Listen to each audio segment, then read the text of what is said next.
Hello everybody, welcome to Crafty Soup. My name is Misty. Once a month I build my own scrapbook kit, and here is the kit link for April if you haven't caught that already. I also create items to go along with my kit, and this time around we're going to start off with some drops products to create our own embellishments that are going to mimic puffy stickers. And then I've got small punches on hand to create our own chipboard style elements, so let's go ahead and get started. As part of the design team over at the Counterfeit Kit Challenge, we always start off our kit builds and our product makes with inspiration, and these are puffy stickers from the Citrus Twist kits. Now, I would like to mimic these puffy stickers, but in colors that I want to use with my kit, and that is a great reason why you can learn to make your own. So I was experimenting with my products already, and these are the pieces that I'm going to keep, and I want to show you exactly how I made these. I've done using these drop products in the past for making creations, and this one's just a little bit different because we're going to be using a lot of product. Normally I would dry them on a parchment paper, but because of the amount of product, it did take a long time to dry and it wrinkled in the process. So I really recommend something nice and solid like a silicone mat from the kitchen, or a craft mat if you have one of those. I have a tray with kitchen condiment cups to hold my tubes upright so they stay with the product down in the tip, and let's go ahead and get started. I'm going to make this one style of flower with these two Nuvo drop products. I have a jewel drop, which is more translucent, and a crystal drop, which is semi-opaque. Really, you can use any colors you want. I'm going to start mine by putting a circle of product into the middle of my flower, and then I'm going to zigzag a second color around the edge of that. And once that is done, I will come back in with my first color again and zigzag that around, being sure to try and touch the tip of my product. Sorry about the camera focus, it will come back in just a moment. Try and touch the tip of your product tube into any grooves and nooks and crannies, because you want all of this product to stick together and adhere into a solid piece. And then once I have that third row of color, I come in with a final row of color to get to the size that I want. Really, you can stop at any point, but it's about the size that you want. The next step is to grab a toothpick and kind of swirl your colors together. In this case, I'm just kind of scraping the one color into the next, and I'm leaving the center solid. But again, it's about what you want your final flower to look like. I liked the mixture of colors. I decided to zoom in so you could see this part a little better. To complete the center, I put one drop of a floral center color, in this case yellow, into the middle, and then I'm adding drops around the edge of that, 5 to 6 of them typically, to give that speckled look of a flower center. Now, the one I completed first had jaggedy edges, and the new one is smooth. That again is up to you and how you lay down your color. Let's take a look at some other shapes that you can do. I've got just a very simple kind of cartoony style flower there on the left, and I'm making like teardrop shapes of 5 petals so that they touch each other in the middle.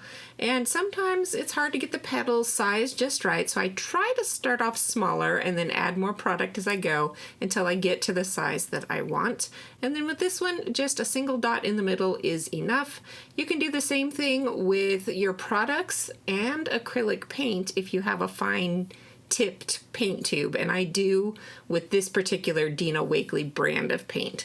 So know that you can mix and match products depending on what you have at home. And a little toothpick cleanup work here with this one, and that one is ready to dry. Next up, I have this stem of florals. I'm going to use a very solid opaque color for my stem. I make little kind of cup shape C's to hold the buds of my flowers, and I just make a little group of them. I will connect everything up with some swoopy lines to mimic stems, filling in gaps if I need to, and then creating just really simple shaped leaves, filling in the middles of all of these things so that I have a nice solid piece, so when I'm using it on projects it doesn't fall apart on me. For the buds, I created kind of a teardrop shape with a base color, and then I'm going to come in with a secondary color, squeeze in just a drop at the base of the bud, and then use that toothpick to kind of scribble it up and down, give a little bit of tap and a little bit of swirls to mix that color. To me, the color mixing adds a bit of dynamic effect to these so that it makes them look more artistic and kind of like maybe I know what I'm doing. Okay, I'm going to do one more here for you in a slightly different style. Just kind of notice how much product I use both in the base and in the additional colors to doing this one so that you can try something like this at home on your own. And while I'm doing this, I wanted to go back to that comment I made about being artistic, and really what I like to approach a lot of these things as being artful, because the word artist can feel really intimidating to a lot of people, including myself. But if I'm artful, that means I'm just getting out products and I'm playing and experimenting. I'm finding what works and what doesn't work, because what I should have showed you is the products that I ended up throwing away because they didn't work. But that's all part of the process, and anybody can play with things in an artful way. And sometimes it'll work and you'll come up with things that you like. So don't let this stuff intimidate you. It used to intimidate me a lot until I started thinking about this way of being artful. So that's really what I want to share with you through this process. I'm going to finish this up with a few leaves, and then we can move on to a less intimidating idea if you're still nervous about this one. First, here is a few nice close-up clear views of what I've got going on. These are still wet, but when they dry, you can easily handle them and glue them onto a project, much like a puffy sticker. All right, for our next project, we're gonna do faux chipboard circles, just using punches and stamps. So that was the inspiration, but again, I want color and motifs that match my scrapbooking kit. So I'm starting off with some really basic punches. I've got just a simple hole punch, a 1-inch circle punch, a flower punch, a star punch, and then really basic sentiments like hello, friend, happy, things like that.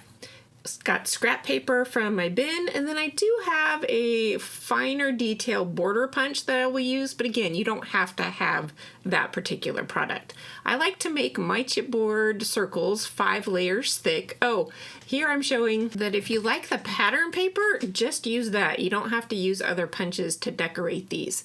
At any rate, I like to make my chipboard, quote unquote, 5 layers thick, so I'm going to punch out 5 circles, glue them all together, and then with the top layer, I will go ahead and add decoration to that, or you could punch out your favorite pattern paper to do. So here you can see the thickness between 4 layers and 1 layer, and we're starting to mimic chipboard. So there we go. That is the base. Now I would do these in a big batch and then decorate them all at the end of that. But for now, I just want to show you one at a time. So I am going to create this one with a nice blue wood grain in the background, and then I'm punching another wood grain pattern into just a simple star shape, and that completes one simple chipboard embellishment. Let's go ahead and do this again, and I'm going to talk a few tips along the way when you're making these for yourself. One is that these are on the small side, so using nice contrasting colors is going to help things pop and be more noticeable. So I have a rich yellow wood grain with a bright aqua teal flower, and then an even brighter yellow center, so that gives the whole thing a bit of pop. I am going to add some stamping to this. Now, I do not recommend stamping after decorating. I would do the stamping part first, probably even before I glued that layer on, just in case if I messed it up, I could throw it in the garbage, grab a new circle, and start over. But in this case, I am just going for it. Now, if you just like one word on a sentiment stamp, go ahead and cover the rest of the stamp with some low-tack tape. Ink up your stamp, remove that tape, and then you have just that one word inked. I'm going to go ahead and carefully work around the thing that I glued down, and that's why it's best to do this first. But here you go. You can see I have a sweet little embellishment. For this next one, I'm going to kind of do it the correct way that I've already mentioned. Here, my stamp is big enough that I don't have to tape off the extra word. I can just ink up the one word I want, and then maybe do a little bit of cleanup with a rag and go ahead and do my stamping that way. Of course, if you don't like stamping, you can skip that and just use your punches. But there's options here that I wanted to share.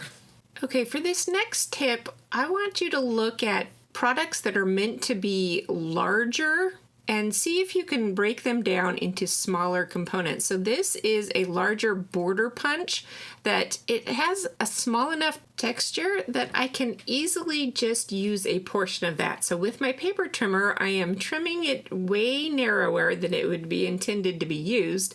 and I can cut off several pieces, go ahead and stack multiple colors together, which gives way more pop of interest with these bolder colors, and create my decoration that way. So here's a quick look.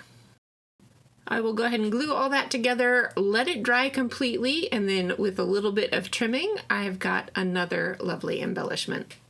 My final tip for you is how to speed up this whole process. I like to punch all my circles at once and do a whole row of gluing at a time. So I'll put glue on 4, take my first one, tap, tap, tap over to the rest of them.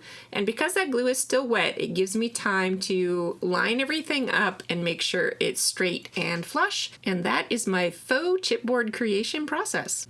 And I will actually leave most of these undecorated until I know what layouts I want to use them on. Alright, so that is the projects that I have to share today. I hope you got something useful out of this video. I definitely want to encourage you to try and get artful with some unexpected supplies. You don't have to be an artist, but you can always be artful. And with that, I hope you have an artful day, and I will see you next time.